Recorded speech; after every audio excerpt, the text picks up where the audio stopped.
Welcome to dear comrade YouTube channel. ఈ రోజు మనం తెలుసుకోదగిన అంశం సమకాలీన ప్రపంచంలో సామ్రాజ్యవాదం దాని మూలాధారాలు. రష్యాలో విప్లవాన్ని సాధించినటువంటి రథసారథి లెనిన్ రాసినటువంటి ఒక ప్రముఖ గ్రంథం పెట్టుబడిదారీ అత్యున్నత దశ సామ్రాజ్యవాదం.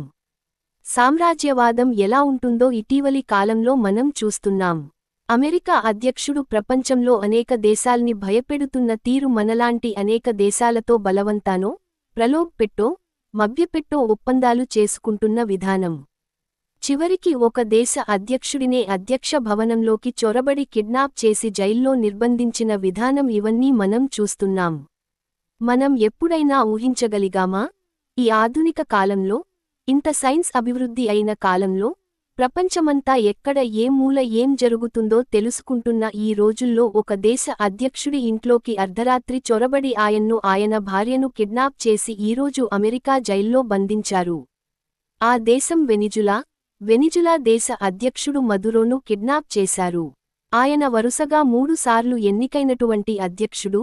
ఆ ప్రభుత్వం ప్రజల ఓటింగ్లో అత్యధిక మెజారిటీ ఓట్ల ద్వారా గెలిచినటువంటి ప్రభుత్వం.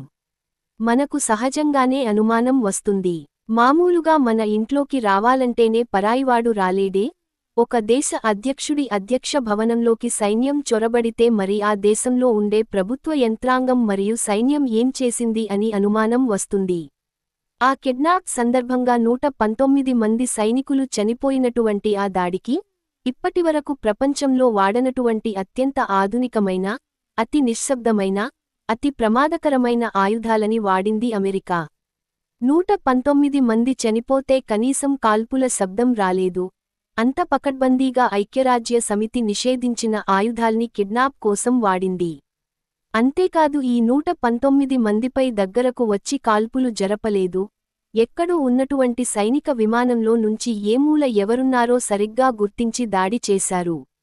అంత పకడ్బందీగా ఆ మారణకాండ జరిగింది. 119 మందిని చంపి ఆ తర్వాత కిడ్నాప్ చేసి తీసుకువెళ్లారు. ఎందుకని ఒక దేశ అధ్యక్షుడిని ఆ రకంగా కిడ్నాప్ చేయడం ఏమిటి? అంతేకాదు పక్కన ఉన్న కొలంబియా దేశంలో నేను చెప్పినట్టుగా మీరు పరిపాలించకపోతే మీ దేశాన్ని నేనే పరిపాలిస్తాను అంటున్నాడు. కెనడా అని ఇంకో దేశాన్ని నా 51వ రాష్ట్రం అంటున్నాడు. డెన్మార్క్ ఆధీనంలో ఉన్న గ్రీన్లాండ్ అనే స్వయంప్రతిపత్త భూభాగాన్ని నాకు అమ్ముతారా లేక ఆక్రమించుకోమంటారా అని బెదిరిస్తున్నాడు. ఉక్రెయిన్ అధ్యక్షుడిని వారి దేశంలోని ఖనిజ సంపదను, తాము యుద్ధం కొరకు చేస్తున్న సాయానికి ప్రతిఫలంగా బాహాటంగా డిమాండ్ చేస్తున్నాడు. క్యూబా అనే కమ్యూనిస్టు దేశానికి అధ్యక్షుడు ప్రజలు ఎన్నుకున్న వారు కాదట. ఈయన ఇక్కడ అమెరికా నుంచి నేను మార్కో రూబియో అనే మా అధికారిని పంపిస్తున్నాను, ఈయనే మీ అధ్యక్షుడు అని చెప్తున్నాడు. లేదంటే స్నేహపూర్వకంగా స్వాధీనం చేసుకుంటానంటున్నాడు. మన దేశంతో గత 2.5 సంవత్సరాలుగా సాగుతున్నటువంటి వాణిజ్య ఒప్పందాలు, ముఖ్యంగా సంవత్సరం పైగా సాగుతున్న వాణిజ్య ఒప్పందాల్ని కొద్ది నిమిషాలు ఫోన్లో మాట్లాడి ఒప్పందాలు ఖాయం చేసుకున్నాడు. ఏమిటి ఇంత దౌర్జన్యం, ఇంత పెత్తందారితనం? ఎప్పుడో పాతకాలం, అనాగరిక కాలం, సమాచారం తెలియని కాలంలో సామ్రాజ్యవాదం వచ్చి మనల్ని ఆక్రమించింది అంటే ఆ రోజు మనకు ఇంత జ్ఞానం లేదు, ఇన్ని విలువలు తెలియవు, అందుకని జరిగింది అనుకోవచ్చు. కానీ ఆధునిక కాలంలో ప్రపంచం మొత్తాన్ని అరచేతిలో చుట్టేస్తున్న కాలంలో ఇంత దుర్మార్గం కళ్ళెదురుగా జరుగుతుంది. అంటే గత సామ్రాజ్యవాదానికి ఈనాడు జరుగుతున్న ఈ సామ్రాజ్యవాదానికి ఉండే సంబంధాన్ని సరిగా అర్థం చేసుకోకపోతే కమ్యూనిస్టులు చేసేటువంటి వర్గ పోరాటాలు, వేతన పోరాటాలు, సమ్మెలు, ఆందోళనలు ఇవి విజయం అవుతాయా లేదా అనేటువంటి అనేక రకాల అనుమానాల్ని, అనేక రకాల సమస్యలన్నిటినీ పరిష్కారం చేయగలిగినటువంటి అత్యున్నత కీలకమైన గ్రంథం ఈ లెనిన్ రాసిన పెట్టుబడిదారీ అత్యున్నత దశ సామ్రాజ్యవాదం. ఈ పుస్తకంలో 2 అంశాలు ప్రధానంగా ఆయన చర్చించాడు. మొదటిది సామ్రాజ్యవాదం అంటే ఏమిటి, దాని లక్షణాలు, దాని స్వభావం ఏమిటి అనేది మొదటి అంశం. రెండోది ఈ సామ్రాజ్యవాదాన్ని అర్థం చేసుకోవడంలో కమ్యూనిస్టులలో, కార్మిక వర్గ సంఘాల్లో వచ్చినటువంటి అనేక రకాల తేడాలు, భేదాభిప్రాయాలు, వాటిని ఏ రకంగా పరిష్కారం చేసుకోవాలి. ఈ రెండే ఈ పుస్తకం మొత్తం సారాంశం. మొదటిది సామ్రాజ్యవాదం అంటే ఏమిటి, రెండోది సామ్రాజ్యవాదాన్ని ఎదుర్కొనే క్రమంలో కమ్యూనిస్టు పార్టీలు, కార్మిక సంఘాలు ఏ రకంగా పనిచేయాలి. 1916లో జనవరి నుంచి జూన్ మధ్యలో ఈ పుస్తకాన్ని ఆయన రచించాడు. ఆయన ఈ పుస్తకాన్ని రాసేనాటికి రష్యాను పాలిస్తున్న జారు చక్రవర్తి ప్రభుత్వం లెనిన్ను పట్టించినా లేక ఆయన ఆచూకి చెప్పినా కోట్ల రూపాయలు బహుమతి ప్రకటించింది. ఆ కాలంలో ఆయన అజ్ఞాతంలో కూలి పని చేసేవాడిగా ఉన్నప్పుడు ఈ పుస్తకాన్ని రచించాడు.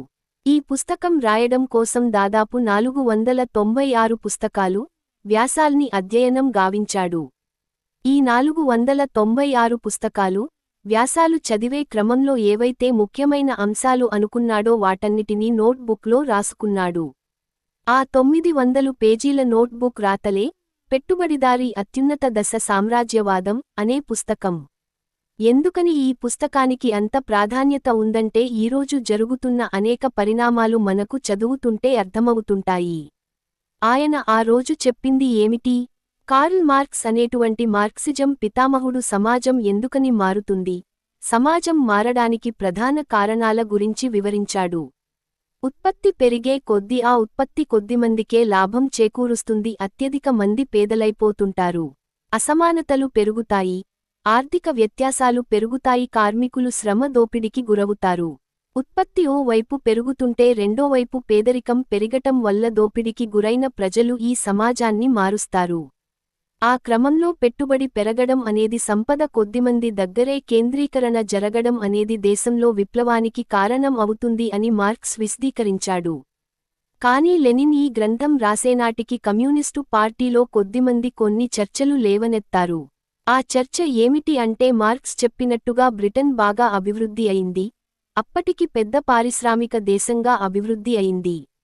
అక్కడ మాత్రం కార్మిక సంఘాలు గాని కమ్యూనిస్టు పార్టీలు గాని పెరగలేదు. మార్క్స్ ఎక్కడైతే బాగా పారిశ్రామిక అభివృద్ధి పెరుగుతుందో అక్కడ విప్లవం వస్తుంది అన్నాడు. బ్రిటన్లో విప్లవం రావాలి కదా మార్క్స్ చెప్పినట్లుగా. మరి బ్రిటన్ అభివృద్ధి అయింది, జర్మనీ అభివృద్ధి అయింది, ఫ్రాన్స్ అభివృద్ధి అయింది, కానీ ఈ దేశాల్లో కమ్యూనిస్టు పార్టీ అధికారంలోకి వచ్చే పరిస్థితి లేదు. కాబట్టి మార్క్స్ చెప్పింది సరైనదేనా? మార్క్స్ నిజమే చెప్పాడా? చెప్పినదంతా కరెక్టేనా అనే చర్చ కమ్యూనిస్టు పార్టీలో లెనిన్ కాలం నాటికి వచ్చింది. ముఖ్యంగా జార్ బెన్స్టీన్ ఎంగెల్స్కు అనుచరుడు, కమ్యూనిస్టు ఉద్యమానికి పెద్ద పార్టీ అయిన ఓ ముఖ్యమైన జర్మన్ కమ్యూనిస్టు పార్టీ నాయకుడు. పైన పేర్కొన్న అంశాలను ఉదహరిస్తూ, ఈయన మార్క్స్ చెప్పింది సరైనది కాదు, అందుకని తిరిగి మార్క్సిజాన్ని సవరించాలి, రివైజ్ చేయాలి అన్నాడు. ఇప్పుడు మనం రివిజనిజంను వింటున్నాం. ఈ రివిజనిజం అనేది ఈయన నుంచే వచ్చిందే. ఈయనే ఆ రోజుల్లో సిద్ధాంతాన్ని సవరించాలి, మార్క్స్ చెప్పింది సరైనదా కాదా అన్న చర్చ ప్రతిపాదించాడు. లెనిన్ ముందు ఒక ఛాలెంజ్ ఇది, మార్క్సిజంని, దాని విశిష్టతను, దాంట్లో ఉండే సారాన్ని తిరిగి రుజువు చేయాలి.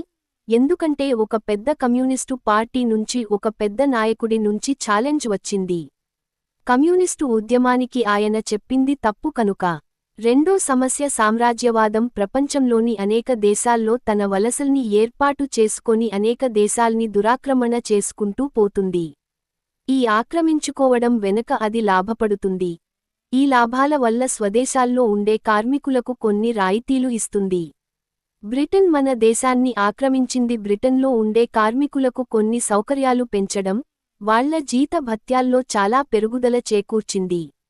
అందుకని ఈ పెరుగుదల వల్ల తిరిగి ఆ ప్రభుత్వాలు ఎన్నికల్లో గెలుస్తున్నాయి. అక్కడ కార్మికుల మద్దతుతో గెలుస్తున్నాయి. అందుకని మెజారిటీ ప్రజలు ఎన్నుకున్న ప్రభుత్వం కాబట్టి బ్రిటన్లో గాని, ఫ్రాన్స్లో గాని, జర్మనీలో గాని అది ప్రజాస్వామ్యమే. ప్రజాస్వామ్యంలో మళ్లీ తిరిగి కొత్తది కోరాల్సిన అవసరం లేదు.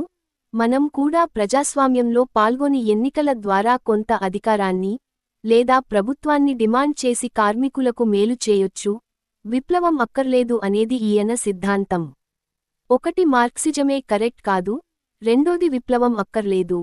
ఈ పెట్టుబడిదారీ వ్యవస్థలోనే కొన్ని సర్దుబాట్లు చేసుకొని బాగుపడొచ్చు అని చెప్పేసి బెర్న్స్టీన్ ఈ రెండు అంశాల్ని కమ్యూనిస్టుల ముందు ప్రతిపాదించాడు. లెనిన్ ఈ రెండిటిలో ఉండే తప్పుడు పద్ధతుల్ని వివరించడానికి ఈ పుస్తకాన్ని మొదట రాయాల్సి వచ్చింది.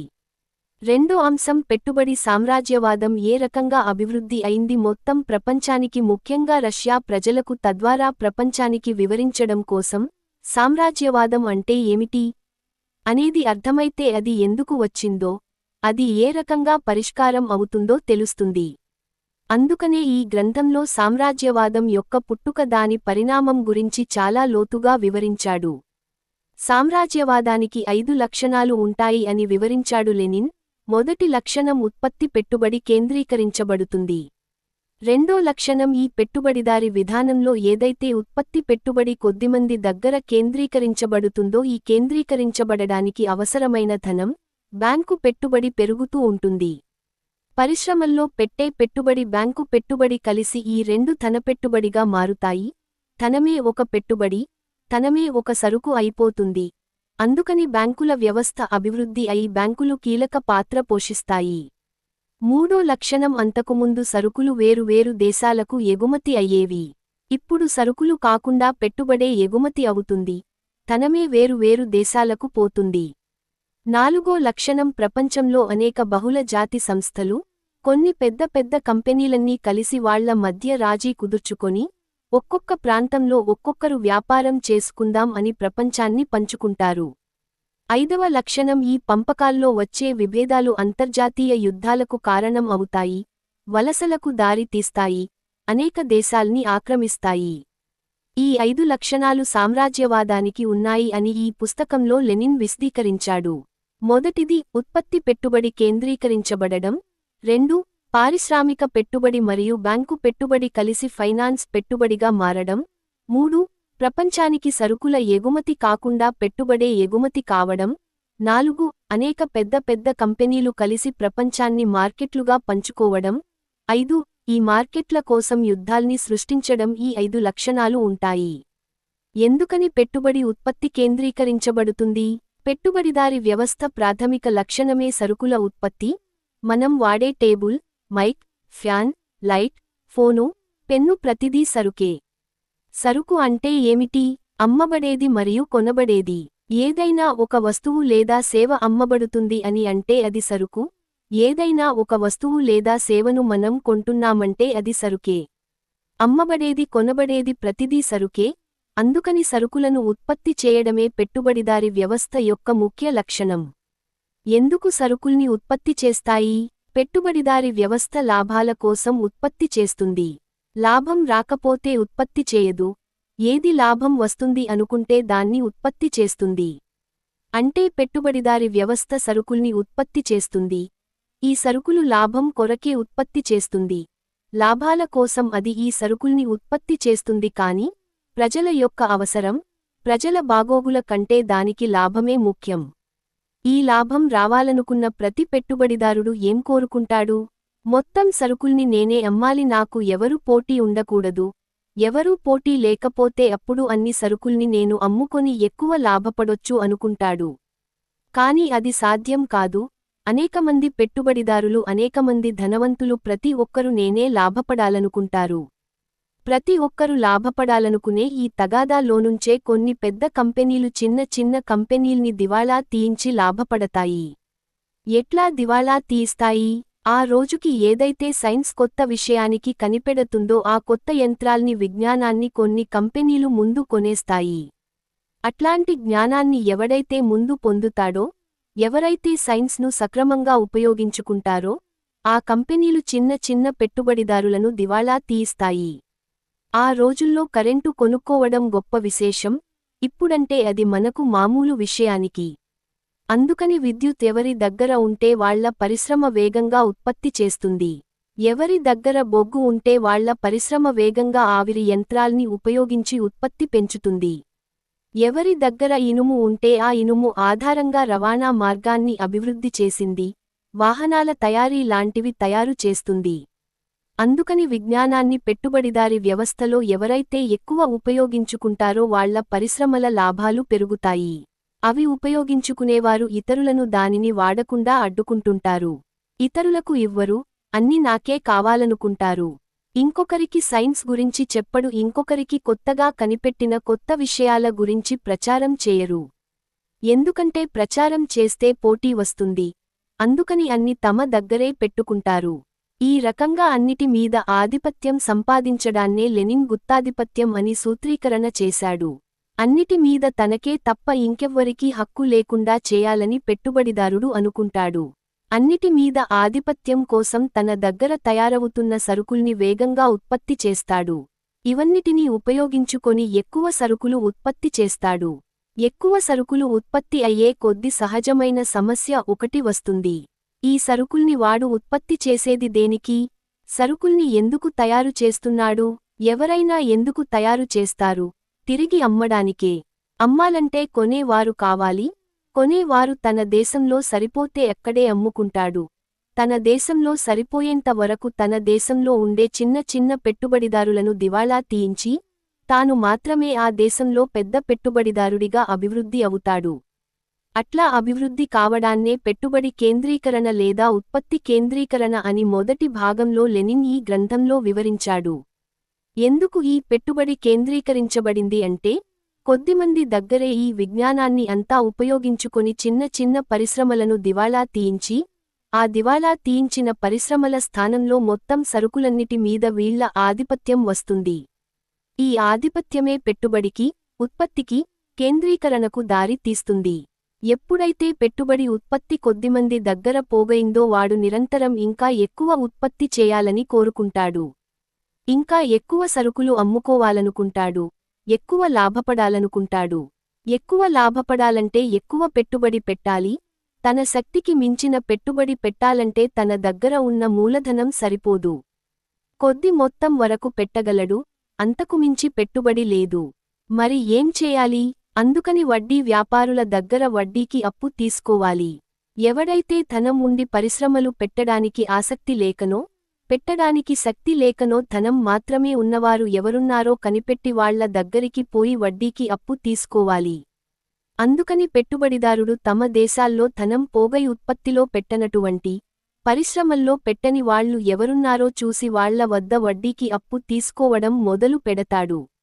ఈ వడ్డీకి అప్పు ఇచ్చేటువంటి వ్యాపారం ప్రపంచంలో ఉంది, భారతదేశంలో కూడా ఉంది. వడ్డీ వ్యాపారస్తుడు ఏ పనీ చేయడు, అప్పు ద్వారా ధనం వడ్డీకి ఇస్తాడు. సాయంత్రానికో, వారానికో, నెలకో వడ్డీ వసూలు చేసుకుంటాడు. ఈ అప్పు తీసుకొని పెట్టుబడిదారుడు పరిశ్రమలో పెట్టుబడి పెడతాడు. అక్కడ కార్మికుల చేత పని చేయించుకుంటాడు. సరుకులు తయారు చేసి మార్కెట్లో అమ్ముకొని లాభాల్లో కొంత మోతాదు ఈ వడ్డీ వ్యాపారస్తునికి ఇస్తాడు. ఈ వడ్డీ వ్యాపారం ప్రారంభం కావడం అనేది ధనమే ఒక సరుకుగా మారడం వల్ల. ఇంతకుముందు సరుకులు అమ్ముడవుతున్నాయి, ఇప్పుడు ధనమే అమ్ముడవుతుంది. వడ్డీ వ్యాపారాలు వచ్చిన తర్వాత ధనమే ఒక సరుకు అయిపోయింది. ఇది కూడా అమ్మబడుతుంది. అవతలి వాడు కొంటున్నాడు. అందుకని ధనం సరుకుగా మారే కాలంలో వడ్డీ వ్యాపారం మరింత క్రమబద్ధీకరించడానికి బ్యాంకింగ్ వ్యవస్థ ఏర్పడింది. బ్యాంకులు ఏర్పడ్డాయి. బ్యాంకు పని ఏమిటి?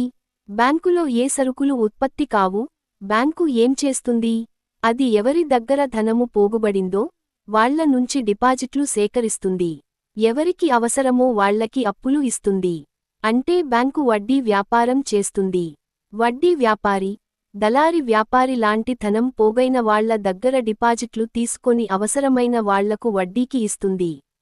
డిపాజిట్ చేసిన వారికి తక్కువ వడ్డీ, అప్పు తీసుకున్న వారి వద్ద ఎక్కువ వడ్డీ వసూలు చేస్తుంది. ఆ ఎక్కువ వడ్డీ వ్యాపారం ద్వారా వచ్చిన లాభాలతో బ్యాంకు నిర్వహించబడుతుంది. ఆ రోజుల్లో లెనిన్ కాలం నాటికి బ్యాంకులు ప్రైవేట్ పెట్టుబడిదారులవి. ఈ బ్యాంకు మరియు వడ్డీ వ్యాపారస్తుల ఆలోచన ఏమిటంటే, మేము మీకు అప్పు ఇస్తున్నాం, ఆ ధనంతో పరిశ్రమల్లో పెట్టుబడి పెట్టి మీరు లాభాలు సంపాదించుకుంటున్నారు. ఆ లాభాలు సంపాదించుకొని మాకు వడ్డీ మాత్రమే ఇస్తున్నారు. మేము ఎందుకని మీకు వడ్డీకి ఇవ్వాలి? మా ధనంతో ఒక బ్యాంకు పెడతాం. మా బ్యాంకులో అనేకమంది వడ్డీదారులందరం కలిసి వాటాదారులుగా ఉంటాం. మా బ్యాంకు తరపున మీ పరిశ్రమల్లో వాటాలు పెడతాం. ధనం అప్పివ్వడం కాదు, వాటాగానే పెడతాం. ఆ వాటా ద్వారా మాకు ఎంత వస్తుందో అంత లాభం ఇవ్వండి. పెట్టుబడిదారులు సరుకులు అమ్ముకొని లాభపడాలి అనుకుంటున్నారు. వడ్డీ వ్యాపారస్తులేమో అప్పులు ఇస్తున్నాం కాబట్టి మేము లాభపడాలి అనుకుంటున్నారు. అందుకని బ్యాంకులు ఏర్పడ్డాయి. ఈ బ్యాంకుల్లో ఉండే ధనం ఇంతకుముందు అప్పులు ఇచ్చే దశ నుంచి వాటాదారుగా మారిపోయిన దశకు చేరుకుంది. అలా అభివృద్ధి కావడాన్నే ఫైనాన్స్ పెట్టుబడి అని లెనిన్ అన్నాడు. ద్రవ్య పెట్టుబడి, ధనమే ఒక పెట్టుబడి, ధనం మాత్రమే పెట్టుబడి పెడతారు. వారు ఇంకే సరుకుల వ్యాపారం చేయరు. బ్యాంకులు చేసే పని అంతా ధనం పెట్టుబడే. అందుకని ధనమును పెట్టుబడిగా పెడతారు. ఈ ధనమును పెట్టుబడిగా పెట్టడంతో పరిశ్రమల యజమానులకు వాటాదారుడు దొరికాడు. నష్టమైనా, లాభమైనా ఇద్దరికీ జరుగుతుంది. పెట్టుబడికి గ్యారెంటీ ఉంది కనుక వడ్డీ వ్యాపారస్తులు ఎక్కడెక్కడ నుంచో ధనాన్ని బ్యాంకులోకి పోగేసుకొస్తారు. బ్యాంకు సులభంగా వీళ్లకు అప్పులు ఇస్తుంది. అందుకని పెట్టుబడిదారుల మధ్య బ్యాంకు ఓనర్ల మధ్య అవినాభావ సంబంధం ఏర్పడుతుంది. విడదీయరాని బంధం ఏర్పడుతుంది. ఈ బంధాన్ని ఆ దేశాల్లో ఉండే ప్రభుత్వం అధికారికంగా బలపరుస్తుంటుంది. నిత్యం ఈ బంధాన్ని కాపాడే పని ప్రభుత్వాలు చేస్తుంటాయి. ఈ విధానం ప్రజా ప్రయోజనాల వ్యతిరేకం కనుకనే మన దేశంలో బ్యాంకుల జాతీయకరణ చేశారు. బ్యాంకులు దివాలా తీస్తే ప్రజల డిపాజిట్లు ప్రభుత్వం చెల్లించాలి. ఎందుకంటే reserve bank of India governor ప్రతి కరెన్సీ నోటు మీద సంతకం చేస్తున్నాడు. రిజర్వ్ బ్యాంక్ గవర్నర్, నేను మీ ప్రతి రూపాయికి జవాబుదారీ అని హామీ ఇస్తున్నాడు. అందుకని బ్యాంకులు దివాలా తీస్తే డిపాజిట్లు చెల్లించాల్సిన బాధ్యత ప్రభుత్వానిదే. ప్రభుత్వం చెల్లిస్తుందన్న నమ్మకం ఉంది కాబట్టే బ్యాంకుల దగ్గర డిపాజిట్లు పోగవుతున్నాయి. ప్రభుత్వం చేసే పని ఏందంటే బ్యాంకుల్లో జరిగే వడ్డీ వ్యాపారాన్ని చట్టబద్ధం చేస్తుంది. అందుకని 3 రకాల బంధాలు ఏర్పడతాయి. 1. పెట్టుబడిదారుడికి, వడ్డీ వ్యాపారస్తునికి, బ్యాంకు యజమానులకు ఏర్పడే బంధం ప్రభుత్వమే ముడివేస్తుంది. ఇలా వీళ్ల ముగ్గురికి బంధాలు ఏర్పడతాయి. అందుకని పెట్టుబడిదారుడు ఏం కోరుకుంటుంటాడు? నిత్యం ఈ బ్యాంకుల్లోకి డిపాజిట్లు రావాలనుకుంటుంటాడు. ప్రభుత్వాలు ఏం కోరుకుంటాయి? వీళ్ళిద్దరి మధ్య వ్యాపార లావాదేవీలు జరుగుతాయి, నాకు పన్నులు వస్తాయి, విడదీయరాని బంధాలు ఏర్పడతాయి. ఇలా ముగ్గురి మధ్య ఈ ధనం పోగుబడడం అనేది అనివార్యంగా సరుకుల ఉత్పత్తికి దారి తీస్తుంది. ఎక్కువ సరుకులు తయారవుతాయి. ఎక్కువ సరుకులు తయారైనప్పుడు మొదటి రోజుల్లో ఏం చేసేవారు? అనేక దేశాలకు సరుకుల్నే ఎగుమతి చేశారు. మనకు బ్రిటన్కు సముద్ర మార్గం మీద దూరం 8526 కిలోమీటర్లు. రంగులో రూపులో ఆచార వ్యవహారాల్లో మనకు వాళ్లకు ఏ సంబంధం లేదు. వాళ్లకు మనకు ఏ విషయాల్లో పోలిక లేదు. కాని అంత దూరం నుంచి అన్ని వేల కిలోమీటర్ల నుంచి సముద్రంలో సరుకులు తీసుకొని దేశం గాని దేశానికి వచ్చి మన దేశంలో సరుకులు అమ్మారు. ఎందుకు అమ్మారు? లాభం కోసమే అమ్మారు. అక్కడ ఎందుకు అమ్మలేకపోయారు? ఆ దేశాల మార్కెట్ల కంటే ఎక్కువ ఉత్పత్తి అవడం వల్ల. ఆ ఉత్పత్తి అయిన సరుకులను ఎక్కడ అమ్మాలి? ప్రపంచంలో ఎక్కడ కొనగలరో అక్కడ. వీక్షకులకు మరింత ఉపయోగమైన సమాచారం అందించుట కొరకై తగిన సలహాలు, సూచనలతో పాటు సద్విమర్శలను క్రింద కామెంట్ విభాగంలో తెలియచేయండి. లాల్ సలాం.